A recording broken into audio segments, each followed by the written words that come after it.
What's the most nervous you've been as a performer?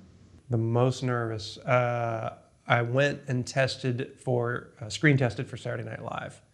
And there were 5 of us. And they fly you to New York, get up on stage. And I knew they were going to tape me, but I didn't realize they were going to tape me with the actual cameras the big cameras. I mean, it wasn't just like a little video. The camera dude was there with the camera. You're on the monologue stage, and at the table was Tina Fey and Lorne Michaels and 2 or 3 other people, and that was so nerve-wracking. Because, I mean, there's only 5 people watching you. Even if what you're doing is hilarious and they're laughing, it's not going to sound like a wall of laughter.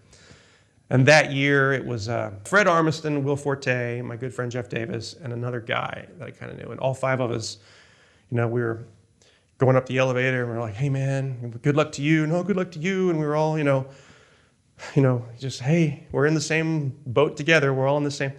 And so we went in and did our audition, which I thought it went pretty well. And we're walking out, and all of us are getting into the elevator,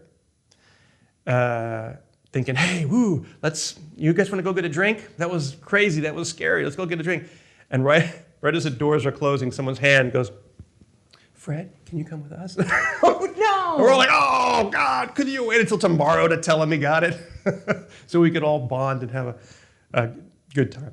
So, but that was super scary. But also that, like I mentioned earlier, it's not about who's best. It's about what they need at the time.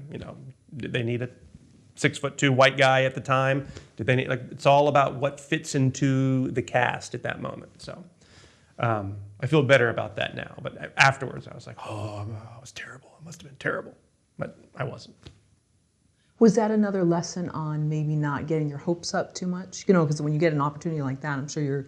It's the problem with screen testing for anything in this town and getting your hopes up is you have to sign the contract before you test. So you have to sign a piece of paper that shows you exactly how much money you're going to make every month and how many years that you sign the deal before you test. Everyone that tests for every sitcom. And every sitcom on TV, every show, there's going to be 3 or 4 people that go in for the network test. And before they do, they all got... So you're looking at the money like, oh my God, I can have all this money. You have to sign it 10 times and initial on 15 pages, and you turn it in, and then you audition. So you shouldn't get your hopes up. You should just do your best. But at the same time, it's like, oh my God, you've seen all the numbers on that piece of paper, just in the back of your mind, like, oh, I could really use all that money. Well, that's where the psychology degree hopefully... Yeah, right? I should have listened. Yeah. If I'd gotten a B, I would probably have been happier. Well, maybe I don't know, does it?